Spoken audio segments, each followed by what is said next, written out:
Pleasure. I'm looking forward to it. I am really looking forward to it. Today, it's like having it's like having a celebrity on the podcast, but also someone that's really helped my business and someone I admire and someone that's mentored me for a long time now. It's like 2016, I think, when I got into the KPI. Amazing. Have we known each other that long? I suppose. Yeah, absolutely. Yeah. Time has flown since like 2020. I think time started moving in different speeds around that time. Yeah. I can't believe it's 2025. Yeah. Mind blowing. Yeah, no, I agree. So I personally, with my business, my PA, I've been in your sphere since 2016 via your Entrepreneurs Accelerator for high growth businesses, key person of influence. Yeah. I also did 24 Assets, which I'm sad that doesn't exist anymore. Yeah, I kind of do it as a coaching program. Do you? Oh, like boardroom. Yeah, boardroom sort of stuff, yeah. Yeah, basically, if you've sold it, I've bought it. So I'm a big fan. You are the founder of Dent Global. Yep. Founder of Score App, which I think almost every entrepreneur must have heard of if they've been. Yeah, we just got awarded as we're the fastest growing company in the Midlands, and we're in the top 50 fastest growing companies in the UK. Fantastic. Yeah. Score App has blown up, for want of a better word. It has, yeah. It's a really, amazing. We've got customers in 150 countries or more. So it's a AI-powered lead generation marketing tool. Yeah, you set up ready-made campaigns and you get more leads, you get better quality leads, you get customer insights that lead to better decision-making, and it's super fast, super easy, AI-powered and fun. Yeah, it is brilliant. So many of our customers at my PA use it.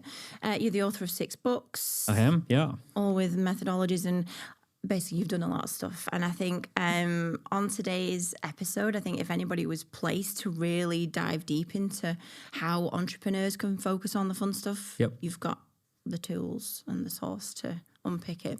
So, Daniel, I would love to just start. Just for anybody that doesn't know you, that doesn't register on my scale, but just anybody that doesn't know who you are, we just do a little bit of a backstory of you coming from Australia to the UK. Yeah, been an entrepreneur for over 20 years. So when I was 19 to 21, I was employee number 3 at a new agency that was set up in Australia. I had a mentor called John, and I basically did 2 years where we went from 3 people to 60 people. And I got my entrepreneur apprenticeship working closely with a founder. 21, I set up my own marketing company called Triumphant Events. We did event marketing, event roadshows.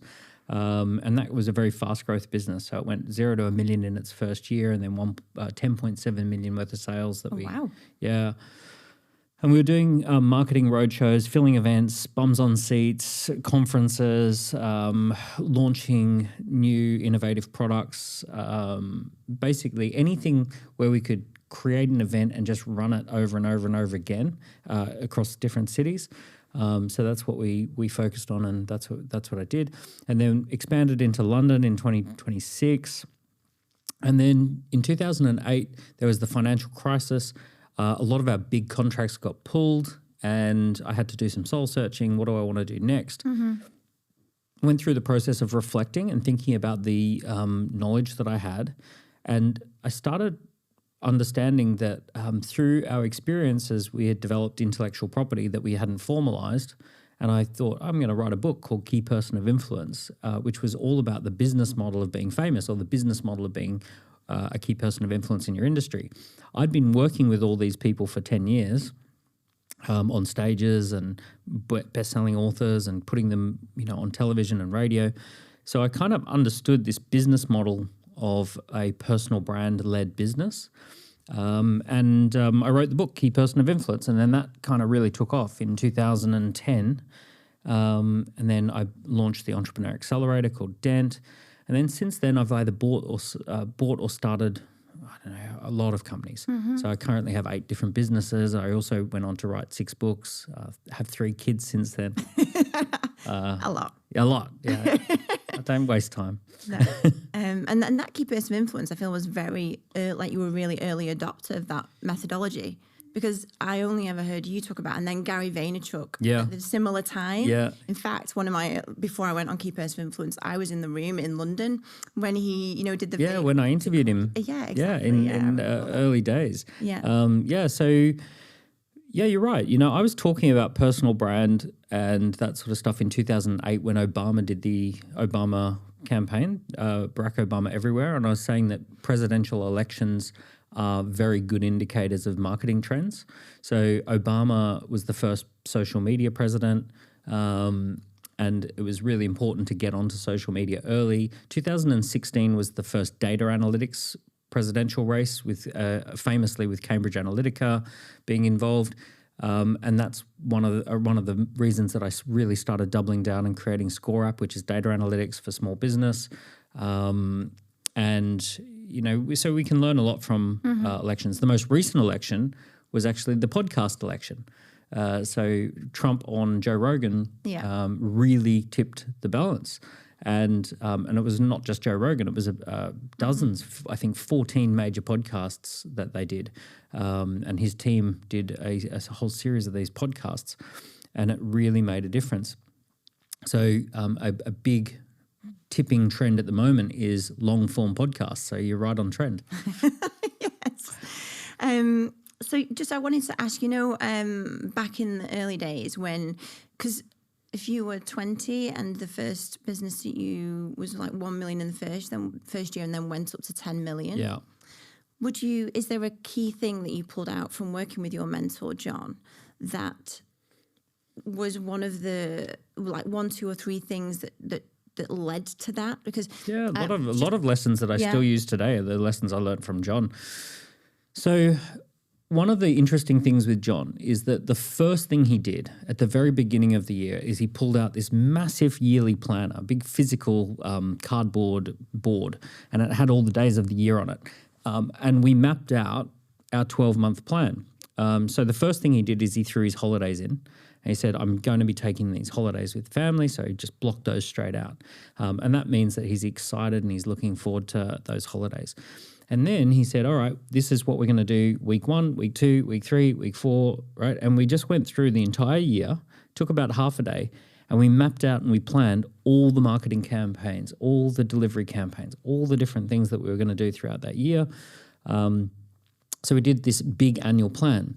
And what was interesting is that John taught me about this idea of the perfect repeatable week, where essentially you figure out what is a really, really good driver of the week, and you just do it over and over and over and over again.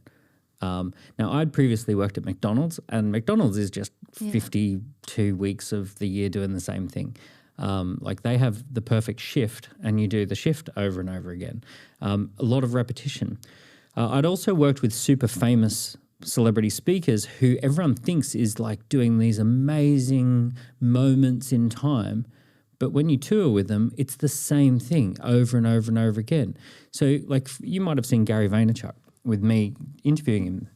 I can guarantee you that his life is a lot of repetition, lots of repetition, the same sort of meetings, the same sort of presentations. If you take something that would be the most exciting thing in the world, would be like a musician who's touring, playing Wembley, right? Ed Sheeran. Ed Sheeran's life is 3 concerts a week for 180 weeks in a row.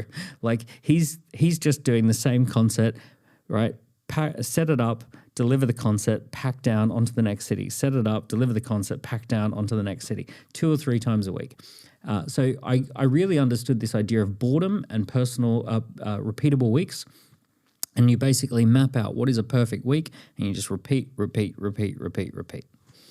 That's really interesting, because don't you think that I'm sure you, and I know lots of clients that we work with, one of their biggest problems is that they are consuming so much stuff, going on courses, learning things, and it's like idea, must implement this, must implement that, we'll come away from this convention, and actually you just have lots of things that you want to implement, probably half do a lot of stuff.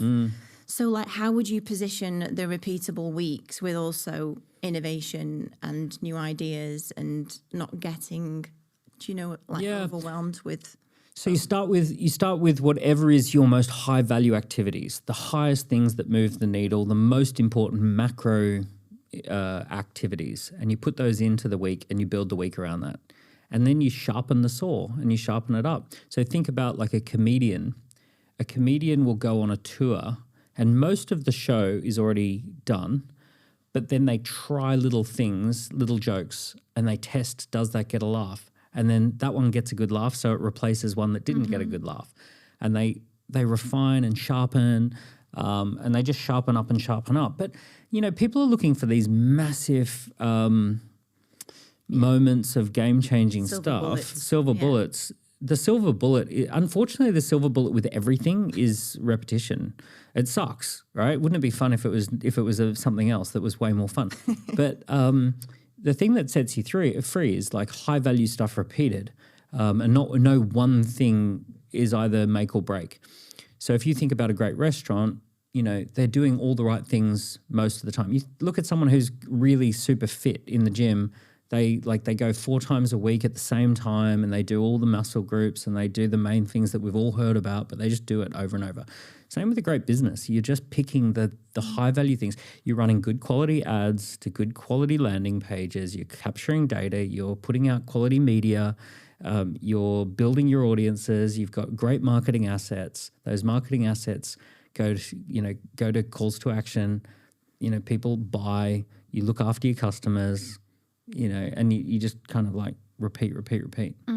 So a lot of what I do as a business owner is like I set the perfect repeatable weeks up at the beginning of the year, put a team in place to run that, and then that team's responsible for doing a perfect repeatable week all through the year. And then we'll do spotlight campaigns. So 4 times a year we do something big and exciting. And then there's someone who's responsible for that special spotlight campaign. And then, so I'm just kind of setting it up from the beginning and then putting teams in place to run it. And just to clarify, on the perfect repeatable weeks that you're setting up at the beginning of the year, I know you talk about the laps. So that's leads, appointments, presentation, sales. Yep. Yep. So this is we're getting people through the door who want to buy our stuff.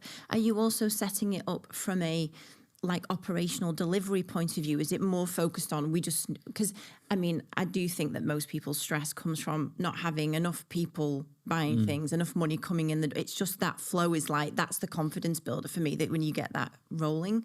So is it mainly from a sales perspective that your perfect repeatable weeks and everything else flows? So here's some of the stuff that I'm doing. What I'm doing as the entrepreneur is I do origin, mission, vision, values at the very beginning of every business. What's our origin story? Why did this business come into existence? What's the story around why the business came to existence? What's the vision for the future that we want to be part of? What's the mission, the core mission of the business? And what are the values? How do we want to travel as a team? So I'll set up a company with origin, mission, vision, values. I make a few key decisions around what would a perfect repeatable week look like for sales and marketing? What would customer excellence look like? What would create customer delight? But most of that I'm getting out of the team anyway. Like I'm facilitating it like a coach. Right.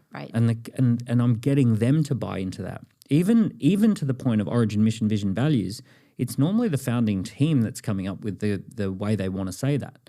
So I'm coaching that out of the team and getting the founding team bought into that. I might have an opinion that I share, but actually it's the team that's kind of doing origin, mission, vision, values.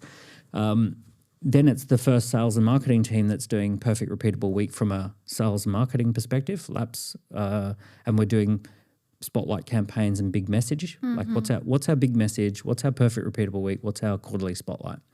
So we go through that.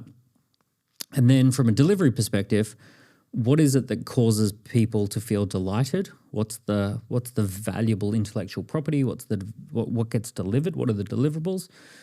So we're creating packages and all of that. The truth is that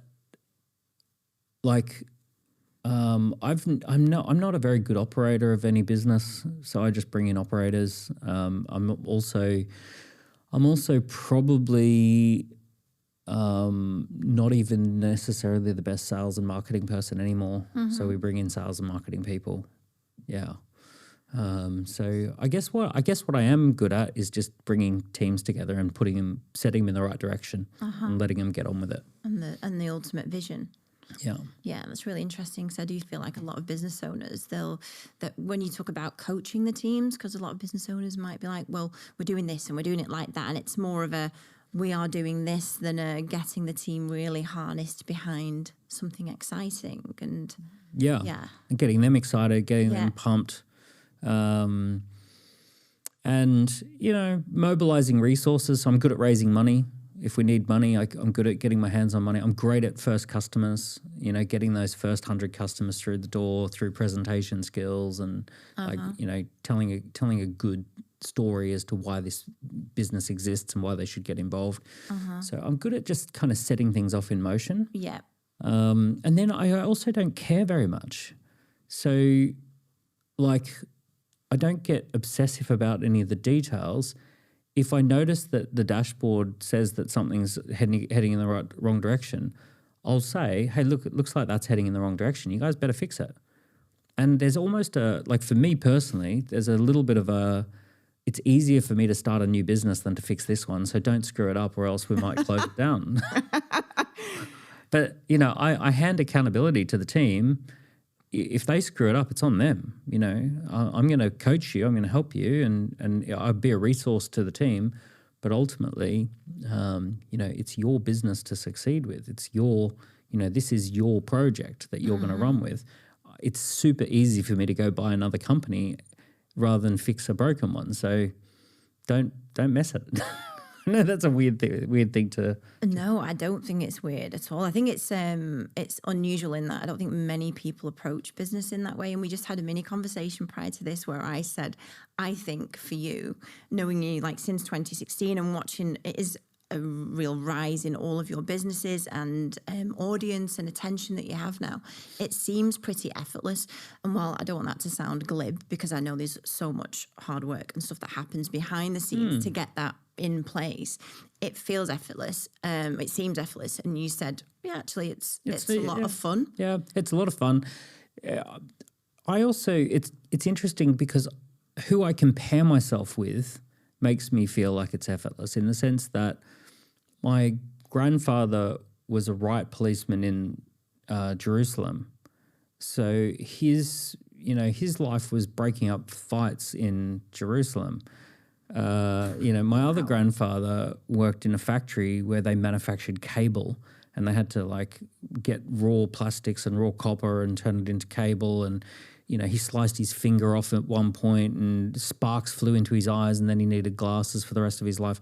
So his life was managing 140 people in very hot sheds, manufacturing cable, loud noises, hot sheds, physical stuff. So, I just kind of think we've got it so bloody easy today. Yeah. We're living in this digital age. People are like, oh, it's so hard to keep on top of all the marketing platforms. And it's like, is it really? Is it that hard? Are we digging trenches here? No, yeah. I'm not digging trenches. And then I've got a mate of mine who is a quadruple amputee. He went out one night, felt sick, fell into a coma, woke up, no arms and legs. He had that condition that... Oh, the sepsis or blood... Some very dangerous virus, and they had to amputate his all four limbs. And he had to basically relearn everything, and anyway, he lives a great life. He's got an amazing rehab clinic in Brazil that he's built, and he's got a 7-figure business. He's just gotten married to a beautiful woman, and they're going to have kids, and he's got great humor. So I compare myself to him. I say I've got my limbs and I'm not breaking up riots, so I'm fine. So I'm all good. Yeah. And just on that point of you actually we can just close it down, or I can buy another business really easily. Yeah. I'm in different mastermind groups, and the tables that I sit around, I do think most business owners, they will start a business like myself, that I was a PA, so now I have a PA business because that's what I knew how to do. And so via that, a lot of businesses that people get into, because it was a skill set they had, they knew how to do it, they have this attachment to it, and people call their businesses their baby, don't they? And I watch people around the room getting so caught up in the success of it, and how would you advise on, because I guess it's a fine line between being passionate about your business, loving it, it's making a dent, as you would say, it's you want it to do well, it's a part of you, it defines a lot of people that I know because it's their business and it's them, Emma's my PA, and with that perspective of actually, well, I could start another business, I can do something, maybe there's a better business out there for me, just that having a good business that you're happy with, but also not being so passionate about it that it's detrimental? There's only a few really high value things that founders are good at. And then most of the time founders get in the way of the business succeeding. So being a founder imagine that being a founder is a job, and that like your job is to start businesses, and your job is to identify market needs and to put teams in place who run businesses. And that the business's job, the team that you put in there, their job is to have a baby called the business. Their job is to feel passionate about the business. And the customers, you want them to feel like this is their special business. And you want to be proud of it. You want to be super excited. But your job as the founder is just to do the founding things. So if we were to objectively look at most people's businesses, there was a few key decisions that they made at the beginning that were really important. There were a few key hires that they made that were really important. There were some decisions around the product and the market size and the opportunity and how to communicate that. Those were all really important. But once those decisions were made, there's mostly people who are better equipped to run the business. Some defining moments that happened for me is that I worked in a chain of McDonald's. There was this guy who owned 6. And we never saw him ever. And it didn't matter which McDonald's you worked at. No one saw him. We saw him once at the Christmas. We saw him at the Christmas party, and maybe once a year he'd pop in very briefly for no apparent reason. You know, he'd just pop in and, hey guys, you know, that sort of thing. Now, our McDonald's that I worked at, our store managers, there were 2 of them, and they were 23 and 24 years old. And most of the people actually doing everything were 15 to 19 years old. So we were a group of teenagers, and I think our store probably did something like 2 to 4 million of revenue, 23-year-old running it, 24-year-old running it, and then a team of teenagers doing all the work. And none of us were paid anything. Like we were all on like $5 an hour and you know, even the store managers were on, you know, nothing special. So I very viscerally had an experience that a multi-million-dollar business can be run by a bunch of who runs it. And, you know, and then because I started businesses young, I was a 23-year-old running a multi-million-dollar business. You know, at 24, I ran a $10 million company. You know, so I just have no belief that like there's anything that I am the only person who can do. I really feel like if Starbucks can hire a 24-year-old to run a Starbucks, then why can't I hire a 24-year-old to run a multi-million-dollar business? So why would I be doing stuff that I can hire someone to do? Totally get that. Well, just on that note, just because, so I feel like one of the things the founder brings is secret sauce, for want of a better word. So if I relate it to my own business, there's a way that Emma thought PA support should be delivered. And as you all know, like we've been in this period of crossing the desert, and crossing the desert is something you talk about in KPI and 24 assets. And it's kind of this, you're not big, you're not small, you're in this weird, almost no man's land. Where too big to be small, too small to be big. And one of the things that my PA we kind of have had challenges with over the past few years is how you get that secret sauce of the way Daniel would do things or the way Emma would do things as you like bring other people in. And how would you, is that about, again, the repeatable weeks or getting the team excited about the business? Or? Well, so there's the business that is, you want to put in an operator and a team of operators. So there might be someone who's head of marketing, someone who's head of customer delight, someone who's the general manager, someone who's financial controller. So there's that leadership team, typically 4 people, 3 or 4 people for your size business. And then they're running the business. Now your job then becomes whale hunting. Whale hunting is big stuff that changes the game. So, you know, when we think about you and your highest value thing for the year, it might be that you reach out and do a partnership with a large organization that might need 50 assistants throughout the year. And they just, you know, for whatever, I think you did something with football teams. Yeah, with footballers. Yeah, you're right. Yeah. So like one big deal, we're going to get assistance for all the footballers while they're traveling.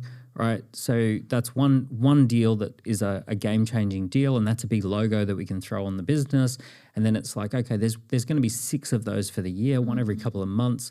So that becomes your focus. You've got a 4-person team who runs the business, and your job is to whale hunt, to go do a few deals that change the game, a few big decisions, a few big things.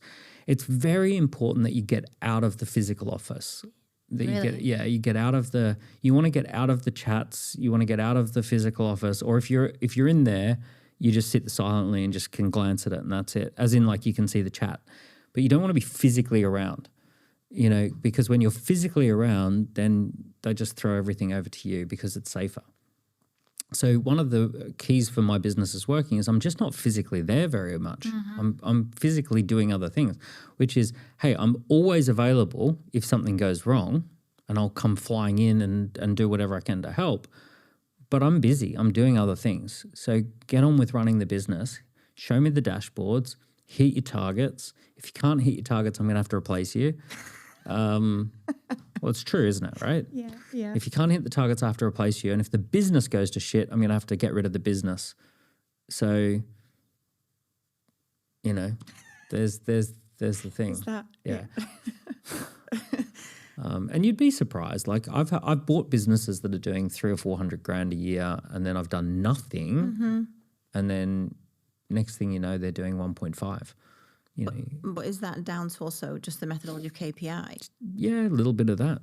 Just set them in the right direction. Yeah. When I say nothing, vision, mission, values, perfect, Yeah. repeatable week. A strategy meeting. Some strategy meetings, a couple a year. So like I had an IT services company I bought when it was doing $300,000 or $400,000. It ended up doing one and a half, and we sold it for 2.7. And you know, it was like, I think I probably did 6 meetings in the whole of the time I owned it for years. And that was strategy. One or two strategy meetings, per year. Wow. Yeah. Wow. What would you say? Because I know that through all the different accelerators and just your daily life, you must speak to hundreds and thousands of entrepreneurs all of the time. Is there one thing, like over everything, that you would think the ones that are suffering is the big difference? Well, probably the biggest difference is that the businesses that 90% of businesses, they're very focused on the supply side of what they do, and the founders are very worried about the supply of what they do. And unfortunately, the vast majority of businesses, sorry, I'm trying not to bang the microphone. The vast majority of businesses, the problem that the founder has to solve is the demand of the business. So if you think about a business as just demand and supply, and that for a business to be profitable, there needs to be excessive demand and limited supply. That's the fundamental gravity of business. High demand, low supply, price goes up. High demand, low supply, there's room for margin.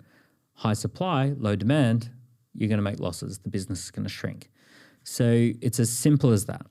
So it's very, very, very easy to find people who can deliver the supply if the demand is there. And it's very, very hard to manufacture demand. So manufacturing demand means getting people to want something, getting people excited about something. Now, what are most founders doing? They're mostly worrying about the supply of something. They actually relate to their business through the supply. So if you were to say, oh, I'm a business coach, what do you do? Oh, I coach businesses. I'm in a room with someone helping them and coaching them. They'll tell you 50 things about what they do that relate to the supply of business coaching, but they're not sitting there saying, oh, I'm a business coach. I write best-selling books that thousands of people read, and then a small percentage of them get super excited about my methodology and they fill in an online quiz. And then once they fill in an online quiz, they talk to my assistant who books a time, and then I have a one-to-one with them, and then we sign them up for a package, and we identify a problem and we solve it. Like, they're not thinking about the entire piece of the puzzles, all the pieces of the puzzle that relate to manufacturing desire. And if you're essentially not doing that, you're not doing the job of the founder. The founder has to manufacture the desire for something. 150 years ago, 100 years ago, the founder had to manufacture the supply of something. That was the most important thing. Henry Ford making cars. The industrialists figuring out how to turn steel into pairs of scissors, right? Figuring out, what is it? How do we make the thing? We're not in that era anymore. How do we make desire for the thing is the problem that founders need to solve. So if you relate to your business through the supply of what you do, you're always going to struggle. If you relate to your business through manufacturing desire for what you do, then you'll always succeed. Oh my gosh, yeah, that's amazing. Makes sense? Yeah, it really does. And it's pretty crazy because let's say I was going to start a brain surgery clinic and we're going to do brain surgery. The truth is that if I had a big, long line of people who are willing to pay top money for brain surgery, I'll find brain surgeons. Like, they're out there. You know, I can find the people who can do complex things if someone's willing to pay for it.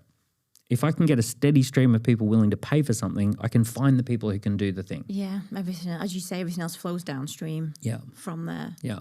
And the desire part of it as well also then relates to the transaction amount that thing goes for, whether it's a cheap brain surgeon or a more expensive brain surgeon. Yeah.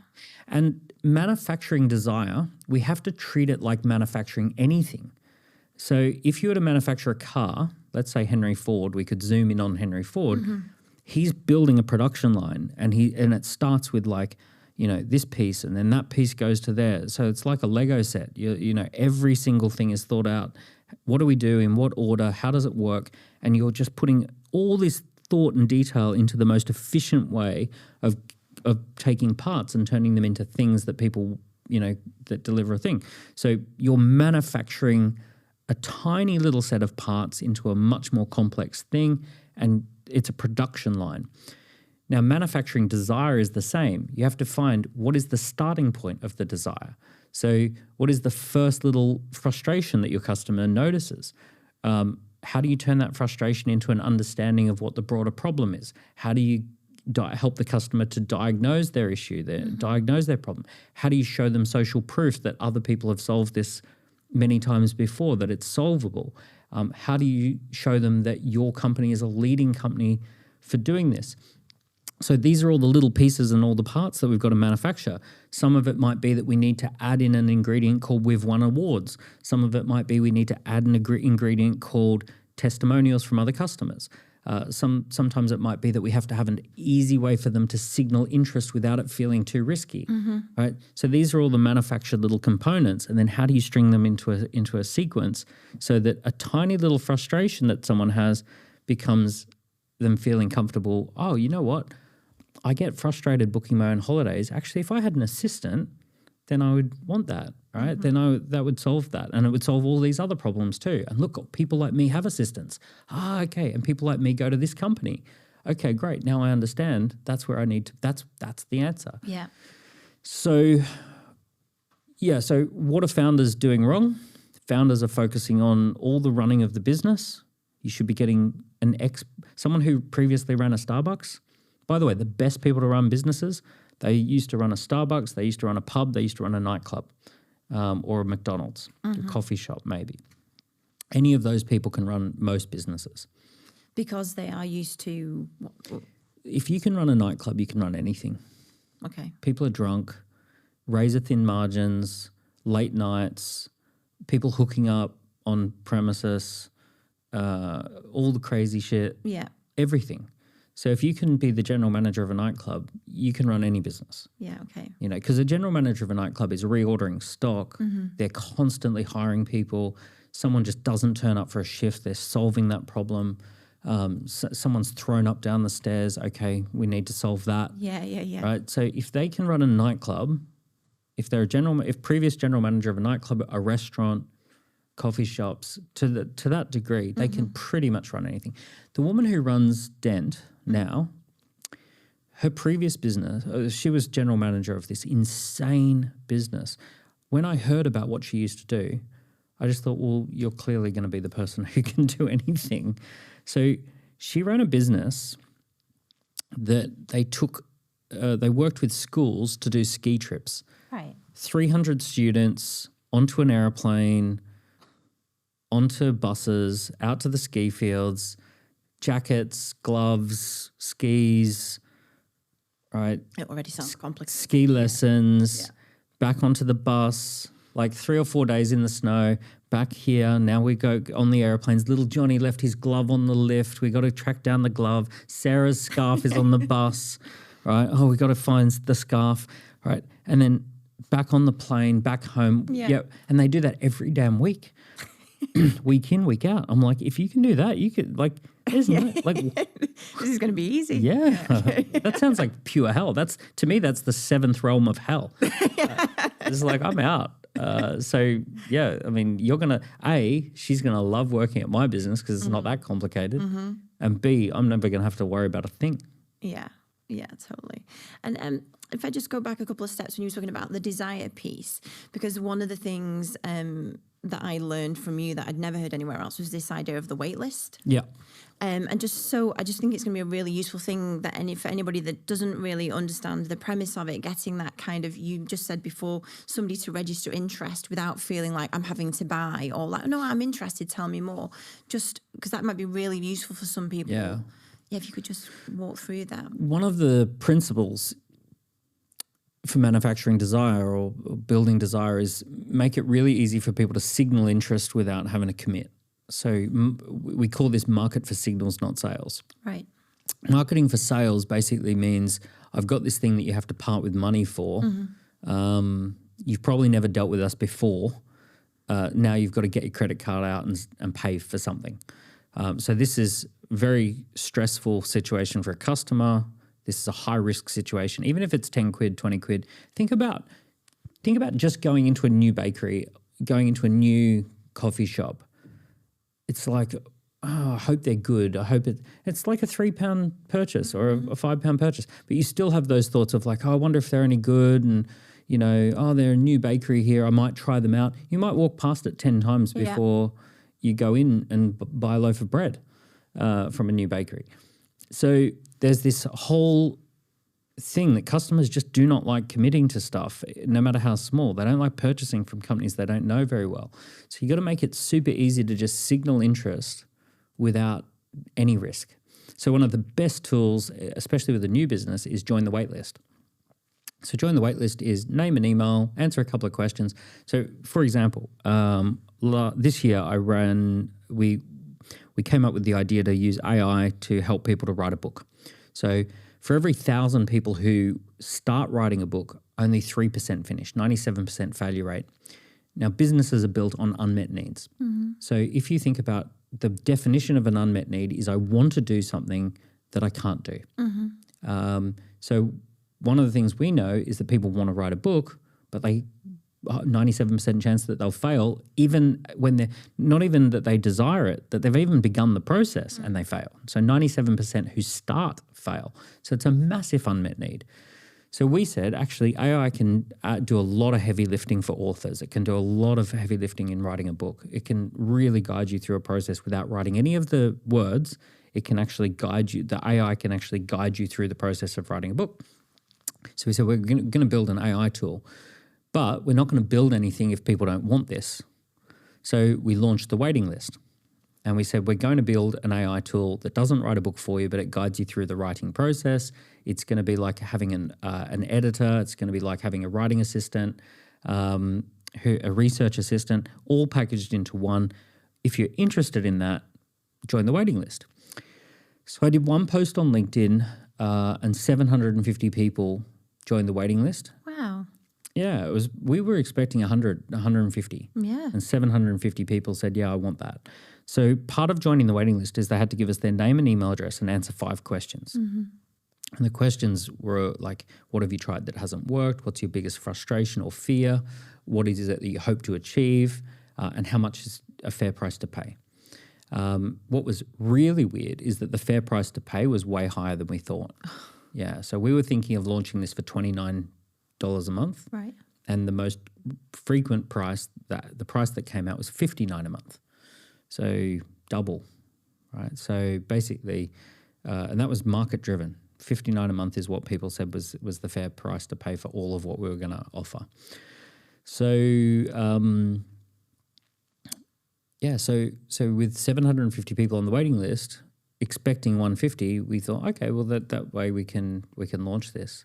And the beautiful thing is that when we launched, we very rapidly signed up 15 grand a month worth of subscriptions, mostly from the waiting list. And in terms of an existing business, so a service business, or let's stick with a service business. In terms of using, does the wait list one of your books is oversubscribed. Would you say the wait list is applicable? Like, yeah, you could use it anytime. So for you, right now when we're recording this, it's right before the end of the year. So it'll probably be 2025 when it comes out. But right now you could do a wait list. Are you interested in having an assistant in 2025? We have some excellent assistants that we're interviewing early in the year.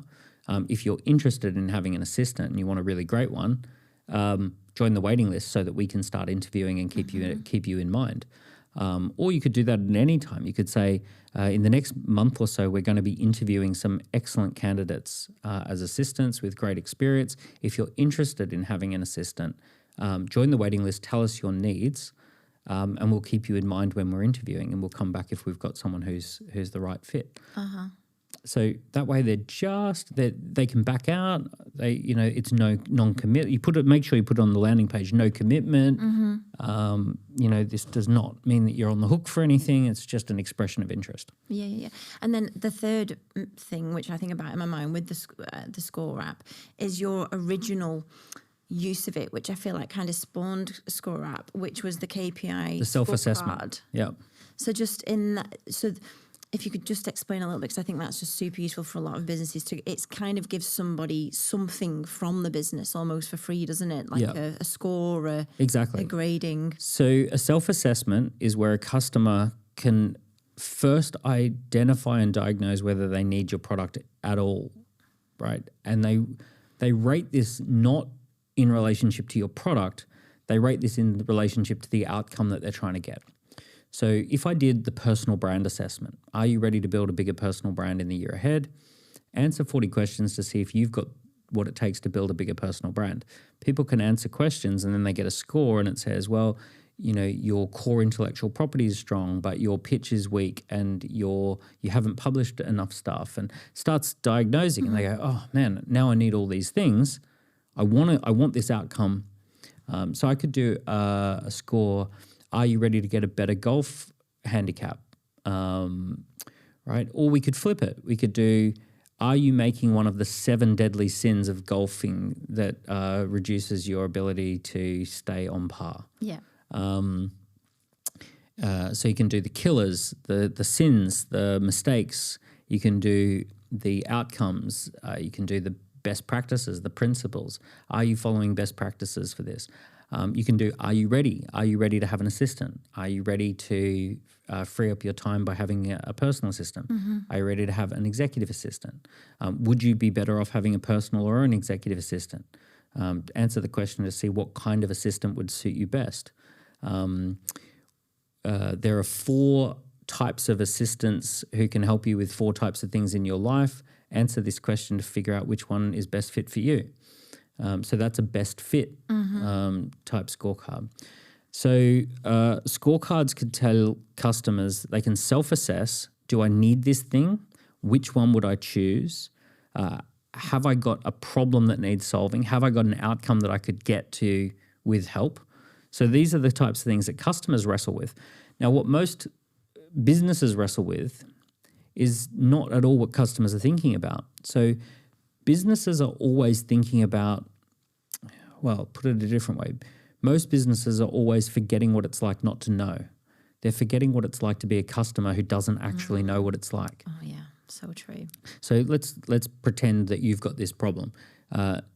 You know what it's like to have an assistant. You know how valuable an assistant is. You know what an assistant can do.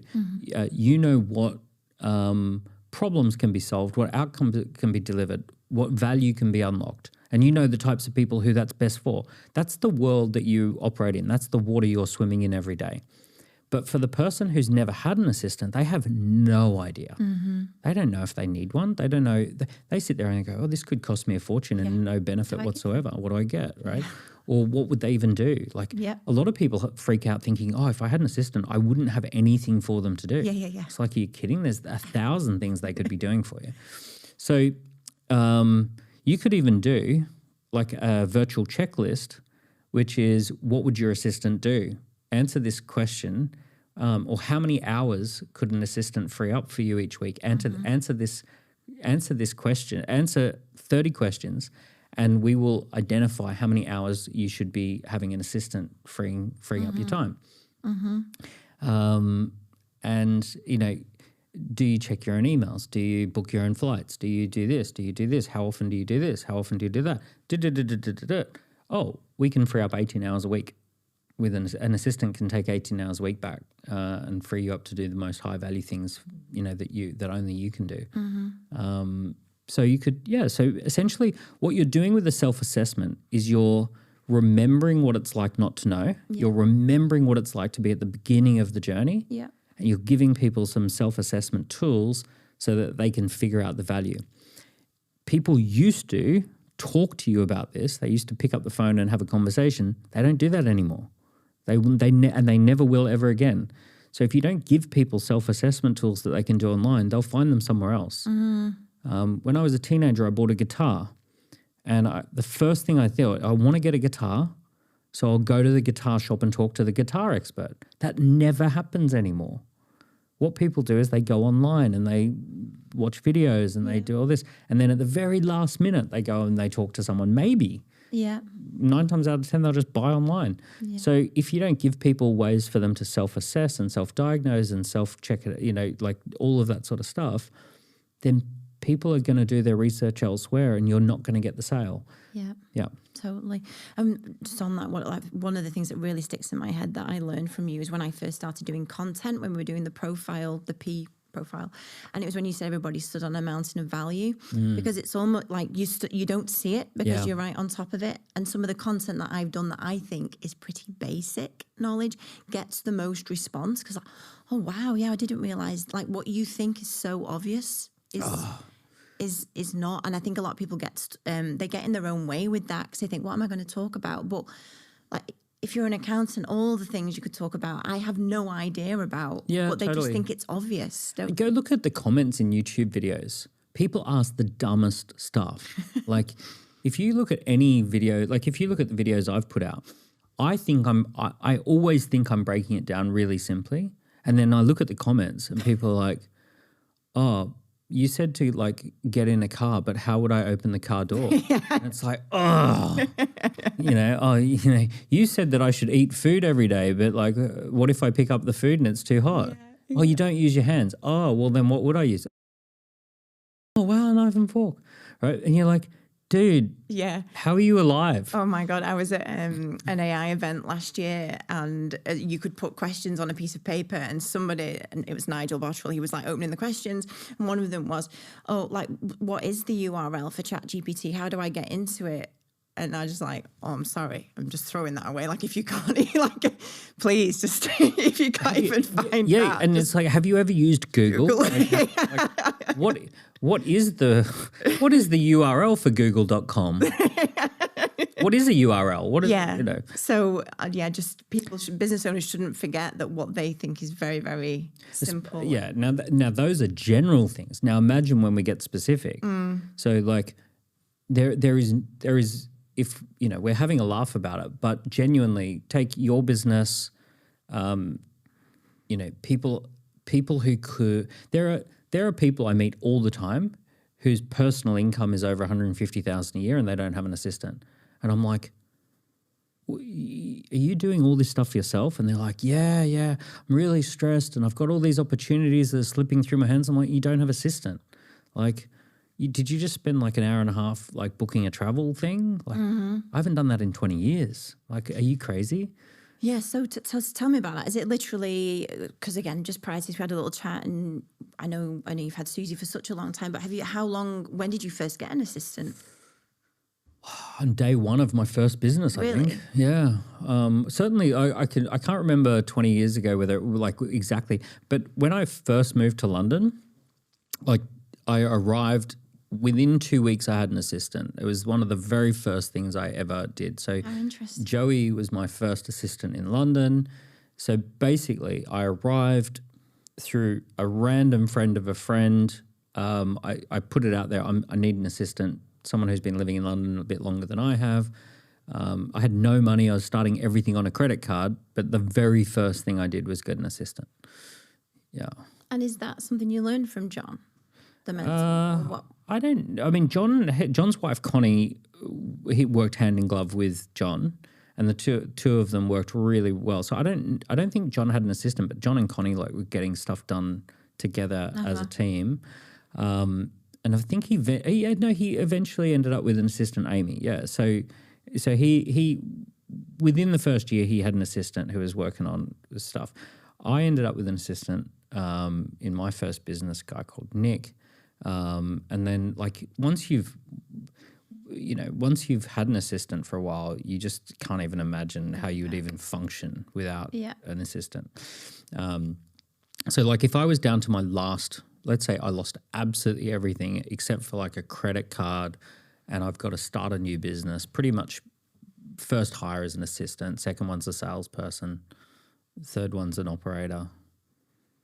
I love that you've said that, because I do think a lot of business owners, they do it the completely the other way around. They'll go, oh no, well I can do it, and I'll wear all the hats, but I'll maybe get some doers in the business, like the actual service people, or like if you've got an electrical business, you'll get more electricians. They don't serve themselves first. The truth is my assumption is that my time's valuable. Yeah. So I can't water it down. I've got to be full force on the most important things. So if there's a choice between making a sale or chasing up on like some deliveries that need stuff, like I've got to be making the sale. Yeah. The other thing too is at an early stage of business, an assistant can pretty much run the business. It's actually quite shocking. A good assistant. Totally agree.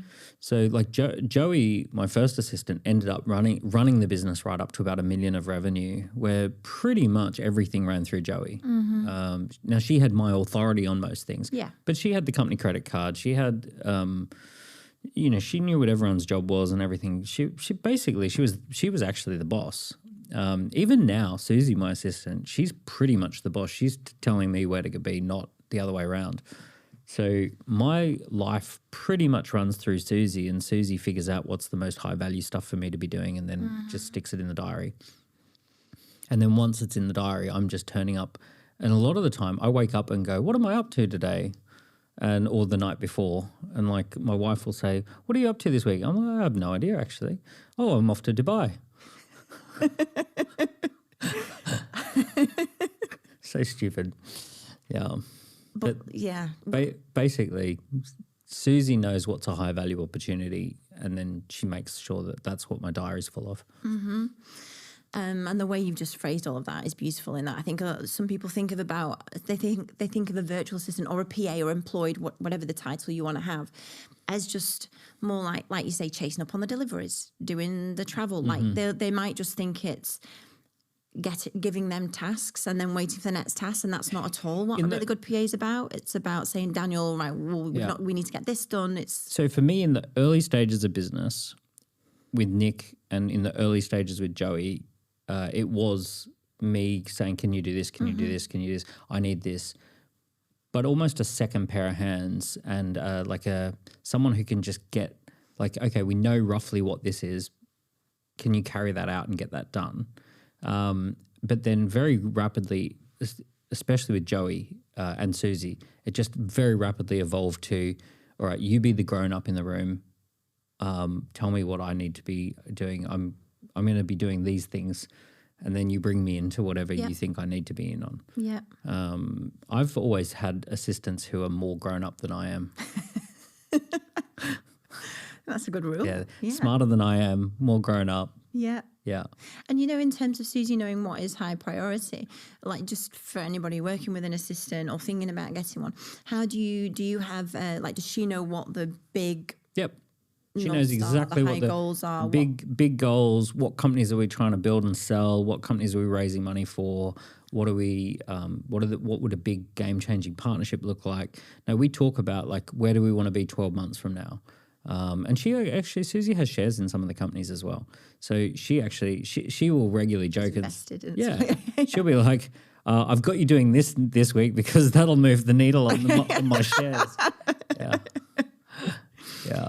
Yeah. Okay. So just really having that, because I think a lot of people just expect assistants to be mind readers as well, but there's a level there, isn't there, of really communicating what the big goals are. We do this at MyPA, like we'll speak to our customers about what's the next 3 month things you want to achieve, what's the big so we're aware of where exactly. Oh, want to write the book, right, we need to make sure there's the time carved out, or just understanding totally. And why are we writing a book? And when's the deadline for the book, and how are we going to market the book, and all that sort of stuff. The more you can give the context, then the content will just happen. And you just talking about value in your time. I mean, I talk a lot in my content about your hourly rate, understanding what that is, and anything below that, outsourcing. And I just, for me, it is the game changer. There was, it's just come to me when I think it was like the first day of the KPI program, and you had the example of walking around with your day rate in your pocket. Do you remember the cash? The desired day rate, Yeah. And it's like whatever that desired day rate is, actually drawing it out in cash, having it, walking around with it. Yeah. Because people think they're going to live forever, don't they? They act like it, and they don't tangibly think, well, these 8 hours today, what is most high value? What is most... See, that is actually a thought I do have a lot. So in the early days of working with John, he knew that I'd previously delivered pizzas for $3.25 a delivery, and that I'd worked at McDonald's for $5 an hour. And he asked me the question, how much do I think is a lot of money? Right. And I remember saying there's not much you can't do on $52,000 a year, because it was $1,000 a week. And my mindset at the time was $1,000 a week would be like impossible to even comprehend how you'd even spend it when I was 19. So $1,000 a week was like the ultimate goal. And John says to me, look, you're on the sales team now. And you're on 10%. So if you make $520,000 worth of sales, that's below minimum, and I'd have to fire you. I'm like, well, how many sales do I have to make? He's like, you got to make $1 million of sales a year. You got to do $20,000 a week worth of sales. And that means you're going to have to make over $100,000 a year. And I like fell off my chair. I'm like, what would I do with $100,000? Like, that's wild. I remember the first time I got a commission check of $12,000 for a month, and I was just like, and this was 20 something years ago. So that's a lot. So I was just like, I mean, you could buy a car back then for, $12,000. So it's like, damn, like, so John, he recognized that I had a psychological barrier. So he said, look, I want you to, and at the time we were selling something that was around a package of $2,500 to $4,000 or something like that. So he said, look, you're selling $2,500 packages. I want you to carry $2,500 in your pocket. You need to have no emotion around $2,500. Like $2,500 just needs to be nothing, pocket money. And I'm like, okay. So he made me pull out $2,500 worth of cash, and I carried around $2,500 in my pocket, and it became pocket money. So that making a $2,500 sale was just like, I'm just picking up the phone, asking for pocket money, aren't I? So it just kind of like changed my psychology around that. And then later I started getting paid to do speaking gigs and things like that. And, lots of money to just go and talk and turn up. And then you realize, my time's really valuable. Like if I'm doing the highest value thing, it could be worth 10, 20 grand an hour to do something. So then it's like, I really need to free up the time to do those things. If you've got a book in you, you need to free up the time to do the book. If you've got a new product you could develop, you need to free up the time to build the product. Unfortunately, you've got to take a bet. And the bet is, in the short term, this will be painful, and in the long term, this is massively valuable. So if you knew that it's $1 per bet, but every 100 times at the casino table, it pays out 3,000. Well, you'd sit down straight away and say $, $, $, $, $, until it hits that 3,000. So you would keep making that bet because So even if it was painful in the short term, lost $1, lost $1, lost $1, lost $1, you would know that it's totally worth it because it pays out. So you've got to have the confidence to say, yeah, look, of course I'm going to put people on my team and pay them in the short term, but that's going to free my time up to write a book. That's going to free my time up to do speaking gig. That's going to free my time up to innovate a product. And those things are going to take 3 months. So, yeah, okay, it's painful in the short term, but 3 months from now it works, it changes the game. Yeah, I think that is so helpful to so many people listening, because I think a lot of people have fear about spending money on salaries and growing the team. And I just think they wear like a superhero cape of, well, I know how to do everything, so I can just carry on doing it all. But maybe they can. It's not fun. It's not fun, and you'll only ever get to a certain point and you'll hate it. Well, I've got 100 people on my team. So everyone works, let's say realistically they take the piss and they're only working 4 hours a day, right? Not even 8, right? Half the time they're just not even doing anything, let's imagine. So that's 400 hours a day of development going into the business. At the worst case scenario, 400 hours a day. How else am I going to do 400 hours a day? So I can work every hour I could do, 6 hours of sleep and work 18 hours a day. But with 100 people on the team, I can do 400 hours a day and not work at all. People really need to re-listen to that last 10, 15 minutes. I do think just the psychology around money, the hourly rate, the mindset of it and releasing it and leveraging it is the game changer for most people, isn't it? Well, money's not a fixed thing. It's made up. Yeah. So, like the speaking thing, like to get paid £1,000 to speak or £100,000, or it's just also... Well, I'll give you another example of how money's just completely made up. So we launched Book Magic. And we raised 10%. We raised £400,000 for 10%. So £3.6 million just got made up. Right? Because the other 90% is worth 3.6 million. Yeah. So the first 10%, 400,000, and then the other 90%, 3.6 million. So we just made up 3.6 million. So if your time is freed up to think about, how do we make up 3.6 million? And it took no time at all.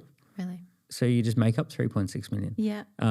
Score App is based on the last valuation, I don't know, something like 50 to 60 million pound business. Yeah.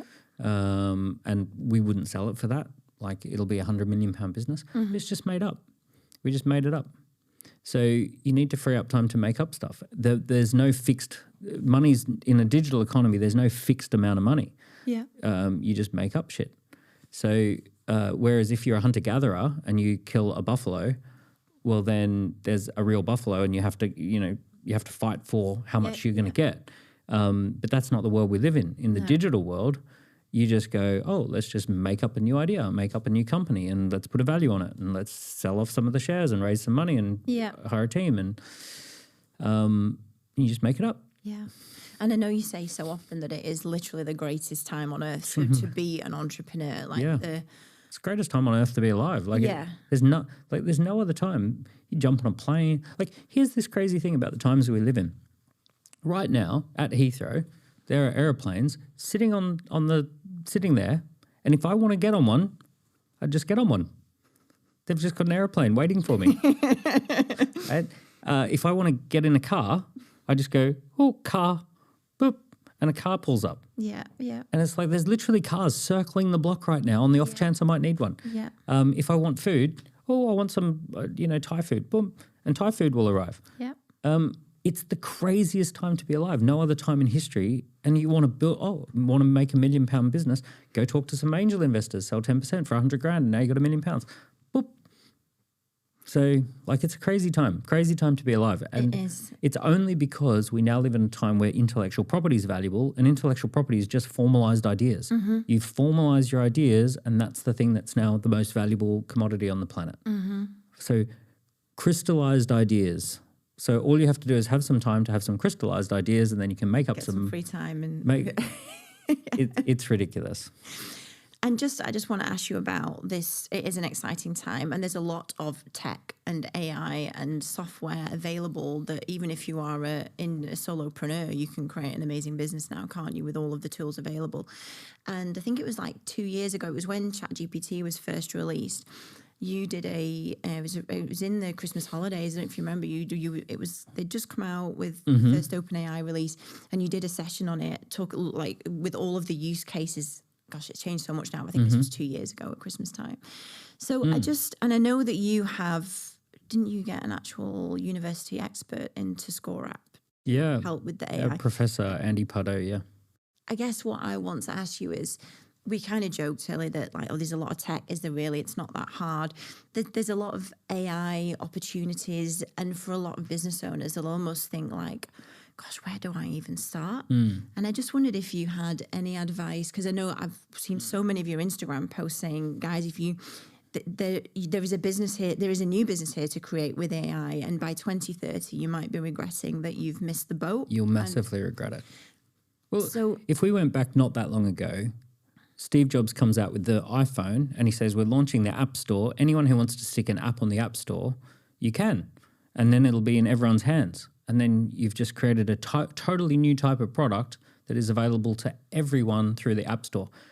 Some people jumped on that and made $250,000 to $1 million very rapidly because there was this App Store. Go back not so long ago, 150 years ago, it's like, oh, electricity. Now, do you need to know how electricity works? No, you just need to know there's this new thing called electricity. And if you build a device or you put electricity into something, then it's going to do something that humans used to have to do. So, humans used to boil water by sticking it on a fire stove. Now we can just plug electricity in. Let's call that a kettle.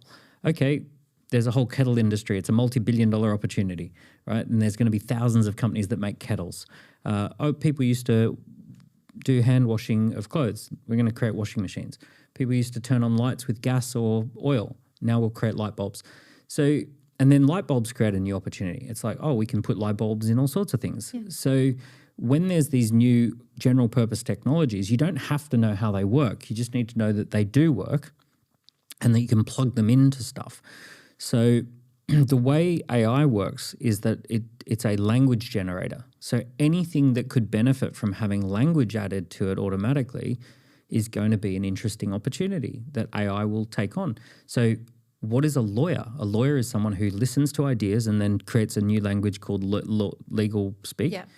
So there will be contract generators. There will be legal contract analyzers. AI can analyze large amounts of text. So AI can read all those books in 4 seconds and then tell you the entire theme of the book and create a podcast episode out of it and all the sorts of stuff. So you just need to start thinking, well, okay, how would that impact my industry? Like, what would we do? What would an AI-enabled assistant look like? What would an AI-enabled, publisher look like? Yeah. Imagine a Venn diagram, 3 circles. Yeah. There's customer inputs. So what does the customer or the user tell you about themselves? There's your intellectual property. What do you know about the world that is your unique knowledge? And then there's AI. So if you can get customer inputs, add it to your intellectual property, ask AI to tell you something about those 2 things, and then it spits out something where the whole is worth more than the parts, you've just created something that is a very valuable AI product. So pretty much everything on the planet, will in some way be impacted by AI. The way we build houses, the way we create media, the way we have legal contracts, the way we interact with our spouses, the way we raise kids, the way we educate, the way we entertain, everything is going to be impacted by AI, and all of it is going to be made up of thousands and thousands of little businesses that do something in that. So either you're going to create one or someone else is going to create one. They're going to be highly scalable businesses. So when someone creates something smart, thousands to tens of thousands of people are going to be able to access that immediately and start getting value from that. So, it's worth taking the time to pause, to reflect, say, well, what is my intellectual property? What can I find out about customers? How do I mix that with AI? How do I spit something else out? Get a team together, create something. Mm-hmm. And what you just said there, like taking time to reflect, and I feel like it's come through the whole podcast episode here of you actually really valuing your own time, not doing everything just because you can do it doesn't mean you should do it, and actually really, really being so discerning on what you're spending your time on, and just having time to think and visualize and create ideas. And also, if you're doing the job that someone can do for £50,000 a year, $100,000 a year, whatever it is the number, there is no law that says you should be paid more for that. So let's say I can hire someone for 70 grand to run my company. There is no law that says I'm special and I should be paid more than 70 grand to do something that someone else could do for 70 grand. In fact, there's actually market forces that say that's all you should be paid for that. So if you're doing the thing that someone else can do for 60, 70 grand, whatever the number is, the market forces organize everything in your industry to only pay that. Oh my gosh, yeah. Right? Yeah. So like imagine walking into a McDonald's and saying, how much is the store manager getting paid? And they say, well, $62,000 a year. You go, I want to do the job. And you go, okay, I want to do it for $160,000 a year. But we already have someone doing it for $60,000 a year, right? So why would we pay you 100 grand more? Well, because it's me. I'm special. I'm a founder. I'm cool. I'm amazing. It's like, no, you're doing the job of a 60,000. You're doing a job that I can replace for 60 grand. Stop being an idiot. Like someone else can do this for 60 grand. Why would we pay you more? Yeah. You're being stupid. Oh, but you know, I once did this thing. No one cares. This job can be done by someone else.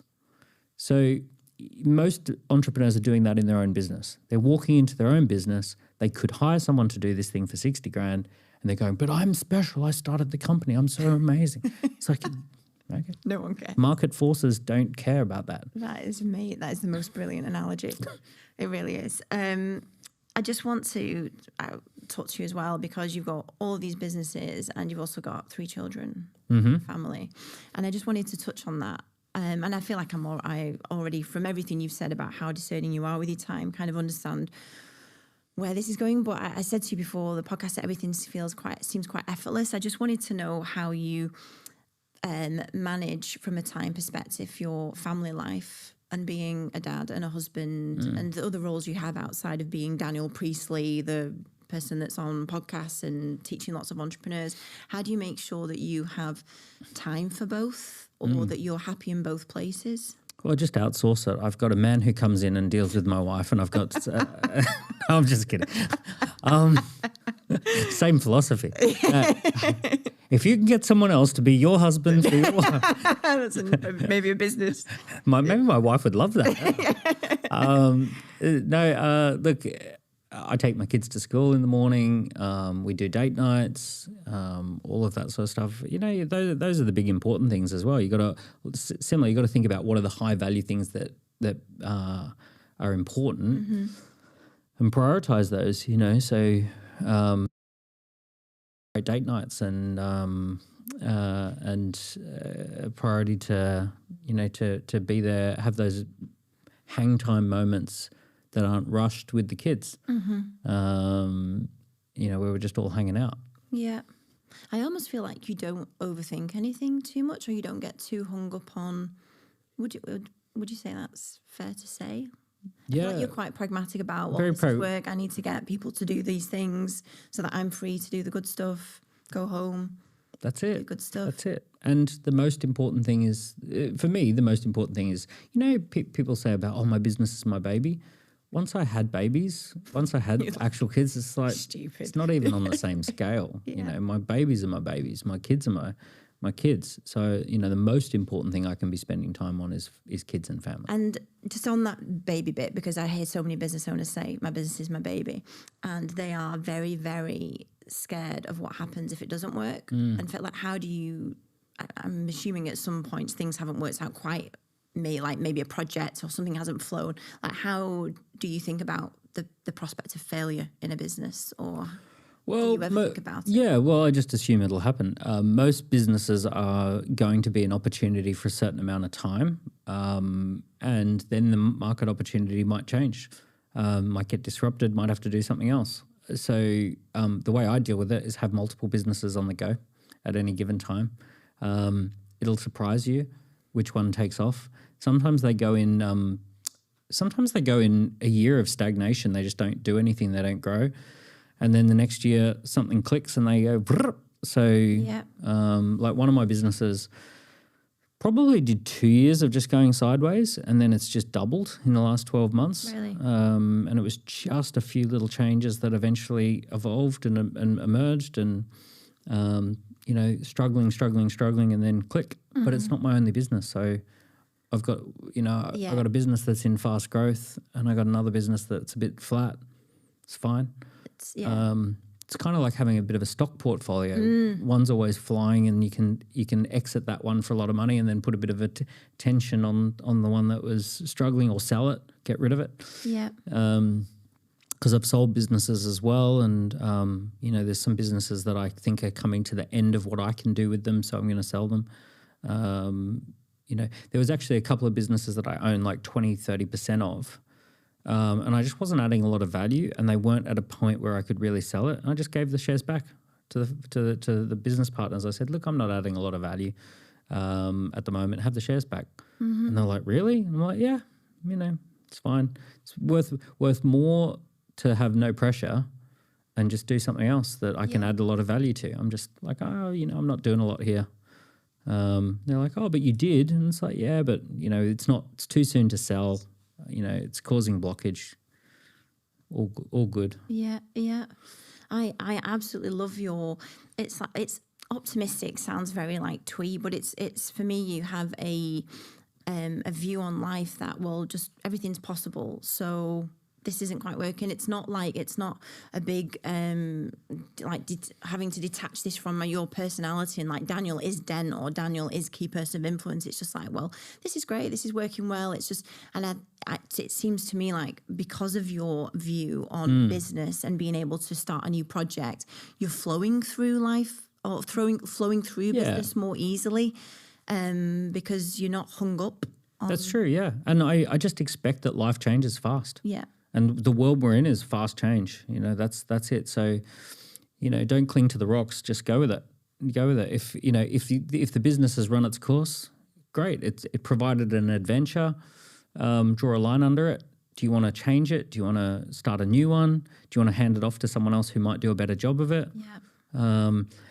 Sometimes you can hand it off to someone for 15% of the business. You can say, let's say you own 100% of the business, and you can merge with someone who's passionate about this thing more than you are. And you say, look, let's bring your business in. Let's create a new company. You'll own 20%, I'll own 80%, or vice versa. Maybe we'll own 60-40 or 50-50, 150-49 or something like that. Maybe that is, you can, there's so many ways you can just free up the energy in the thing. Yeah. And we chatted about it earlier, but I didn't say just at the beginning of the podcast that back in 2019 when I was on 24 Hour Sets, you actually came up with the name of Focus on the Fun Stuff as like a methodology in my business to help our clients. It was originally a book title that you came up with, and that's why we've named the podcast this. And I think that everything in this podcast now, you really focusing on the fun stuff is key to what you're doing. Like you seem to just really enjoy it. Yeah, so. There is fun consumption and fun creativity. So fun consumption is where you're paying money to have some entertainment or something like that, and you're consuming value. You're the customer. And then there's fun creation, which is where you're putting your time and energy in to build something, to create something new in the world.